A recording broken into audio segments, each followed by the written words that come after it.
Okay, ladies and gentlemen, please take your seats for the program.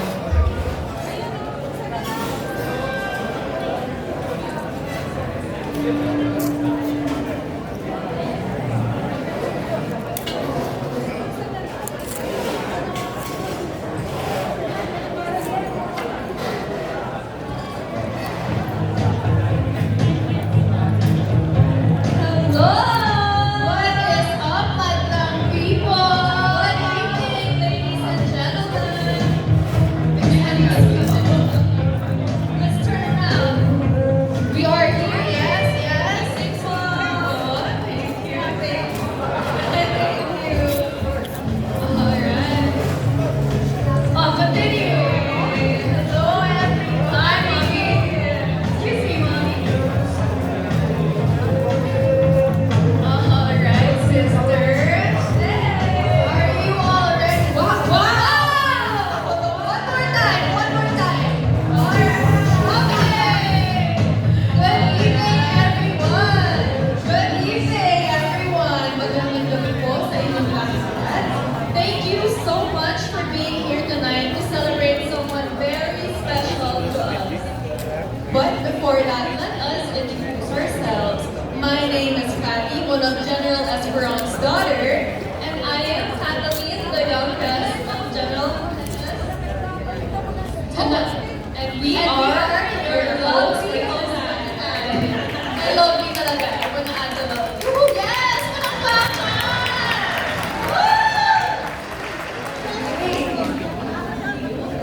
Tonight, we celebrate not just 74 years of life, but 74 years of service, leadership, faith, friendship, and syempre, family. Family. On behalf of our family, welcome to the birthday celebration of our dad, General Hermogenes June Esperon Jr. As can we get a spotlight on our birthday? Po, yun. Birthday man! Ayan, the spotlight. Woo! Ano So naman? fantastic. Woo! So handsome naman. What an honor it is to be surrounded by everyone here, dear friends and family of our dad from all walks of life. We have here the Philippine Science class of 1970. Yes. PMA Marvel class of 1974. Top business leaders, outstanding former cabinet members, military officers and doctors, and close friends and family, of course. Thank you for being here. Let's have a great time tonight. And yes, we will try not to delay dinner, so let us celebrate. Yes. To formally welcome everyone tonight, may we call on someone very special to our dad. Ang nagpapatibok sa puso niya. Yes, our mother, Dr. Lorna V. Esperon.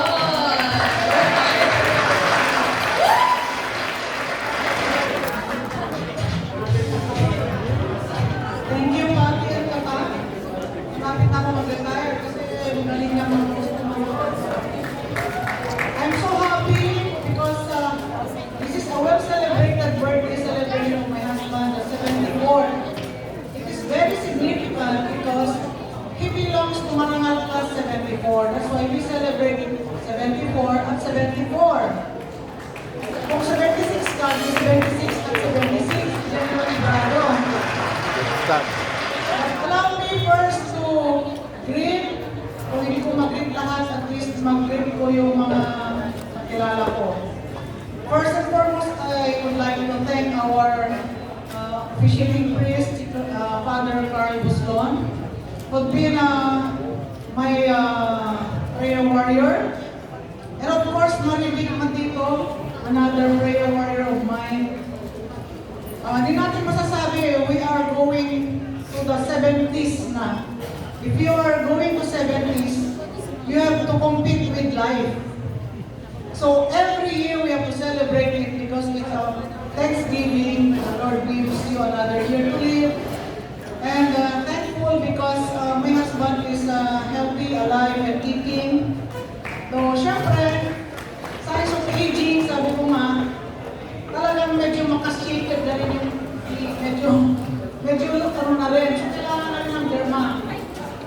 But then, feels good. You can pray God twice a week. Sometimes, kumatakas pa sa akin. And Colonel Matito, the husband of Maribig, my friend, my celebrity friend. Everything, andyan na sa kanya. US, andyan na lahat. And, by group na ako, ababati. Father Puslon, Father Tansit, and Father Achacoso, Philippine Science. So, I greet all the PMA class 74. I congratulate you because you're alive at the age of 74, headed by the President, General Sani Rason, and of course, the rest of the Marangas and their beautiful ladies. Thank you so much for coming. The Philippine Science class of 1970, headed by Father Chacoso, and the rest of class 70, who are very loving. Whenever we go to America, sila po yung nag-host sa amin. Thank you so much. The boss of my husband sa Philippines ba? Mr. Basilio Yap, sir. Thank you so much po for coming. Andyan po sa table nito. And the Shakman family, our very own Shakman family, magka-birthday sila ng asawa ko, si Mr. Barnett Shakman, and of course the wife, Cora, and son, Sammy, and our anak, Nina, and Sammy. Thank you for coming. Mr. Alex Tanuaco, the former supporting. Siya ang tumulong sa akin na mag-donate sa Viluna during the time of Marawi. He renovated the ward, 2 wards, and sabi niya, dito lang ako makakabayad ng utang na loob sa mga sundalo. So palakpakan natin kasi mga philanthropists na mga kaibigan namin. And also, of course, Mr. Barnett helped me also with my project in Viluna sa mga activities namin. He donated me cash for my projects.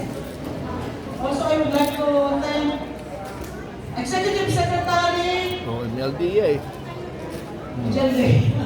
Kalimutan. Ma'am Beth, thank you so much. Ha? Andiyan o. Thank you for accompanying our former President to the Hague. And of course, defending him all the way.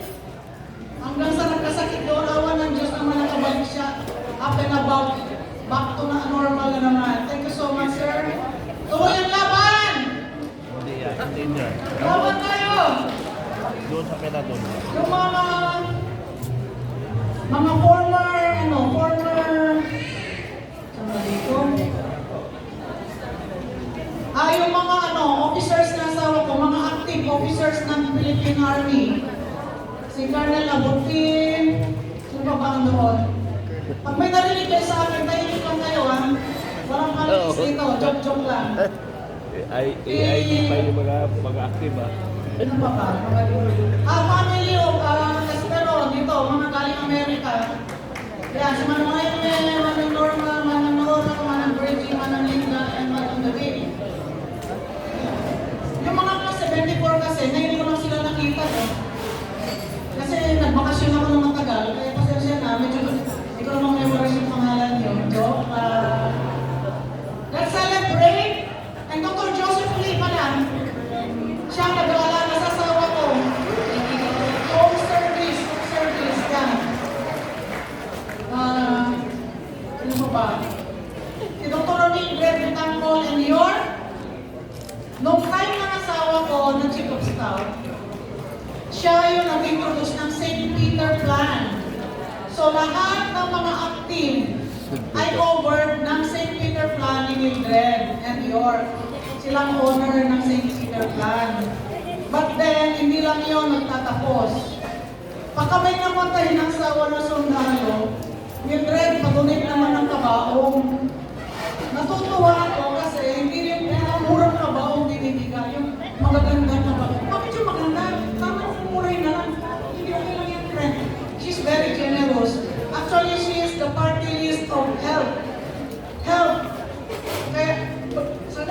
question.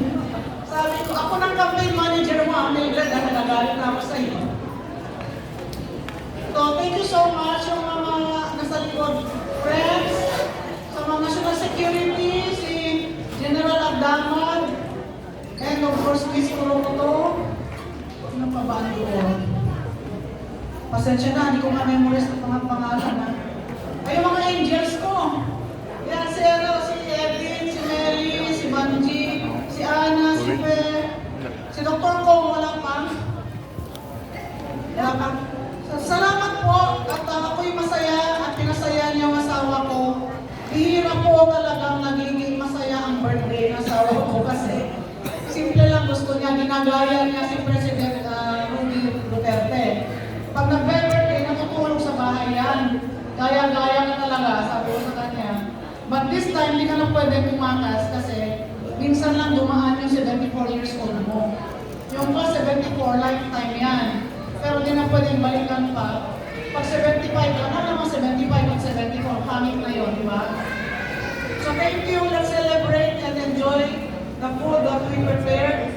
And we all dance mamaya, ang lahat. Nang hindi sasayaw, merong penalty, may punishment. Thank you, thank you, thank you. God bless you all. And I hope this will mark a big celebration to my husband. Happy birthday, Hermogenes Esperon Jr. Thank you so much, our mother, Dr. Lorna Villas-Peron. Wow, what a wonderful welcoming remarks. Okay, time for the moment na hinihintay ng lahat sa birthday, the cake and the cake eating. Yes, the cake reveal. Did we invite our mom again, Dr. Lorna, together with some of our family members to come up here on stage to do some, as we say, happy birthday with the help of the Caballeros band over here too. Yes, so Dr. Lorna Villas-Peron, come back. And of course, our birthday boy, and the family of General Hermo, please come forward, family.